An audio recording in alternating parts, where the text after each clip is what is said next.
Monsoon बारिशों के चौथे स्पेल ने मुल्क में दाखिल होने की तैयारी शुरू कर दी है।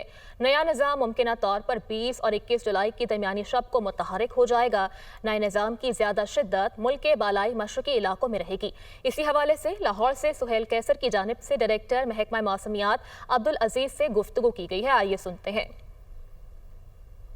बिल्कुल जी, मानसून का तीसरा स्पेल समझ लें कि इख्तिताम पजीर हो चुका, जिस दौरान बहुत ही तेज़ और मूसलाधार बारिशें देखने को मिलीं।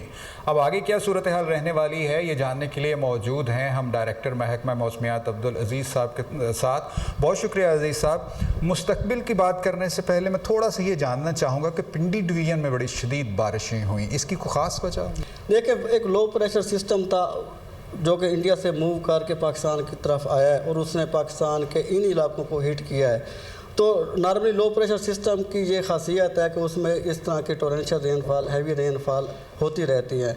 आज तक की जो सूरत हाल है उसके मुताबिक वो 20 की रात और 21 से मुल्क के इन हिस्सों में दाखिल होगा और ईस्टर्न रिवर्स में फ्लडिंग के चांसेस भी हो सकते हैं। ये इस मानसून में पहला सिस्टम होगा जो कि भलाई अपर कैचमेंट्स में रेनफॉल देगा और हो सकता है कि इसकी वजह से झेलम में भी फ्लो बढ़ जाए। अभी तक जो डैम की पोजीशन है, ख़ास तौर पर मंगला डैम की, उस लिहाज से हम कह सकते हैं कि जो फ्लोज हैं वो नॉर्मल ही रहेंगे।